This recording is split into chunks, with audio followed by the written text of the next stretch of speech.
It's 1720. You just took command of a ship, a crew of 80 men, and 0 laws protecting you. You are now a pirate. Here's what almost nobody realizes about this job. Piracy wasn't chaos. It wasn't a bunch of drunk men waving swords. It was a business. With contracts, shareholders, insurance, and a payroll system some historians think was more fair than most legal companies of its time. And yet, the average career of a pirate captain lasted less than 2 years before he was dead, captured, or hanged. So why did thousands of sailors choose this life anyway? By the end of this, you'll understand the real economics behind the so-called Golden Age of Piracy, and why, for a few desperate years, becoming an outlaw was actually the smartest financial decision a sailor could make. Let's start with the world you're stepping into. After decades of European wars, one massive war just ended in 1713, and it flooded the seas with something nobody expected: unemployed sailors. Tens of thousands of trained navalmen suddenly out of work, with navies shrinking and merchant ships needing far fewer hands than wartime demanded. Here's the part that explains everything. A merchant sailor in this era earned barely enough to survive, worked brutal hours, and could be flogged for almost any offense. Meanwhile, whispers were spreading about a place with no king, no captain barking orders, and a share of the loot for every man aboard. That place was Nassau in the Bahamas, and for a few short years, it wasn't just a pirate hideout, it was practically a pirate republic. A free port where stolen goods got sold, ships got repaired, and no one asked questions. This is where the business side kicks in, because starting a pirate voyage wasn't free. You needed a ship. Capturing a small, fast sloop was the cheapest way in. Steal one, and your starting cost is basically 0.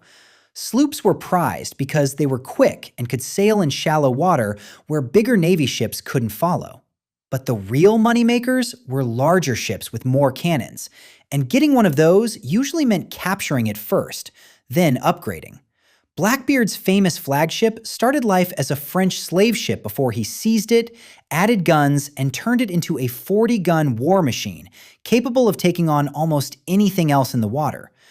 You also needed food, weapons, gunpowder, and rum for 80-plus men for months at sea. And here's the twist. Pirates rarely paid for any of this in cash.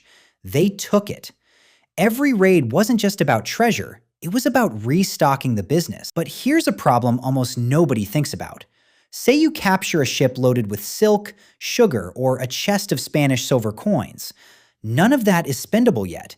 You can't exactly walk into a tavern and pay for rum with a bolt of stolen silk. This is where the real hidden economy of piracy kicks in. Every pirate crew needed someone willing to buy stolen goods without asking questions. And quietly, colonial merchants and even some government officials were happy to be that someone. A corrupt customs official could turn a blind eye for a cut of the profit.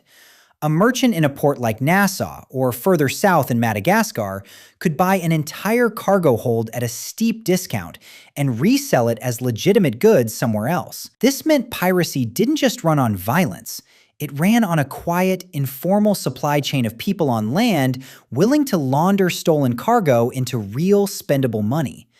Cut off that network, and a pirate crew was sitting on a ship full of silk they couldn't actually use for anything. Now here's where it gets genuinely surprising. Before a single sail went up, the crew would sit down and negotiate a contract. It was called the ship's articles, and every man had to sign it, or make his mark if he couldn't write. These articles laid out exactly how loot would be split. The captain typically got 1.5 to 2 shares. The quartermaster, who settled disputes and handled discipline, got 1.5 shares. Everyone else got 1 share each. Compare that to a merchant ship, where the captain might take home 50 times what an ordinary sailor earned. On a pirate ship, the gap between the top and the bottom was almost nothing. But that's only half the story, because these articles also included something that looked shockingly like modern insurance. Lose an eye in battle? You got a payout. Lose an arm or a leg? An even bigger one, paid out of the ship's treasury before any shares were divided among the crew. This was one of the first documented disability compensation systems in the English-speaking world, and it was written by outlaws, not lawmakers. And the captain? On most pirate ships, he wasn't a dictator. He was elected, and he could be voted out. the same way he was voted in if the crew decided he was too reckless, too cowardice, or just bad at making them money. Pirate ships ran more like small democracies than most people would ever guess. So the structure was fair. The pay was better than legal work. Why did anyone still see this as insanity? Because here's the part where the real risk kicks in, and it's not the fighting. A pirate crew rarely wanted to fight at all. The entire business model depended on intimidation, not violence. Pirates flew flags, fired warning shots, and screamed threats specifically so merchant ships would surrender without a battle. A merchant captain who saw the black flag go up usually had a simple choice: hand over the cargo and live, or fight and risk losing everything, including his life. Most chose to hand it over. Fighting risked damaging the cargo, killing crew members you needed, and wasting gunpowder you couldn't easily replace. The real threat wasn't cannon fire, it was capture. Once caught, a pirate faced trial, and pirate trials moved fast because governments wanted these men gone. Execution wasn't just punishment, it was marketing. Bodies were often left hanging in cages at harbor entrances, a visible warning to every sailor thinking about the same career path. This is the brutal math underneath the whole business. The payout could be enormous. Bartholomew Roberts, one of the most successful pirates in history, captured over 400 ships in a career that lasted roughly 4 years. 400 ships. That's not luck. That's an operation running at industrial scale. But even Roberts died in a naval battle in 1722, shot through the throat, his career ending exactly the way almost every pirate captain's did, violently and fast. So here's the actual economics of the decision. A merchant sailor might spend 20 years at sea earning barely enough to survive, with a decent chance of dying from disease or an accident anyway. A pirate might earn in a single successful raid what that same sailor would take a decade to save, but with a career expectancy measured in months, not years.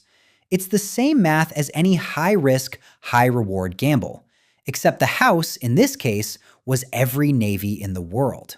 And for a moment, some pirates tried to cash out before the house caught up. In 1717, the King of England offered a pardon to any pirate willing to walk away and stop. Hundreds took the deal. Blackbeard himself accepted a royal pardon, settled down for a while, married, and lived what looked like a normal life on land. But here's the strange part.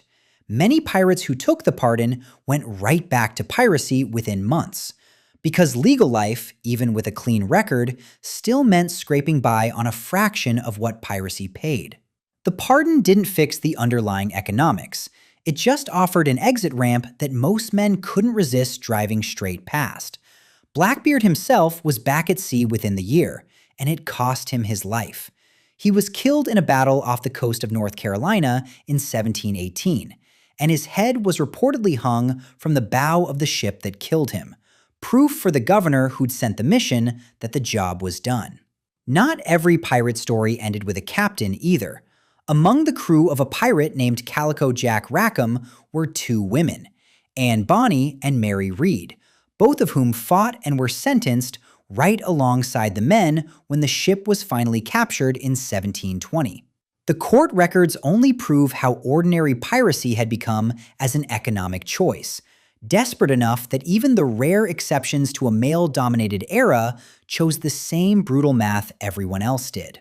By the early 1720s, the door was closing fast. The Royal Navy expanded patrols specifically to hunt pirate crews. Colonial governments stopped tolerating ports like Nassau, and the pool of desperate, unemployed sailors that had fueled the whole boom slowly dried up as merchant trade recovered. So the Golden Age of Piracy wasn't ended by one battle or one hanging. It was ended the same way it started, by economics. When legal work paid enough and the risk of piracy climbed too high, the math simply stopped making sense. So let's go back to you, standing on the deck of your ship in 1720. By now, you understand something almost nobody grasps about this era. Piracy wasn't a rejection of business. It was one of the most ruthlessly efficient businesses of its time. Flatter pay, faster payouts, real insurance, and a democratic vote for who ran the show. The only catch was the exit. There wasn't one. Not really. You didn't retire from piracy. You outran it. For a while, until the math caught up. And that's the real lesson behind every pirate fortune ever made. It was never really about the treasure. It was about how long you could keep sailing before the bill came due.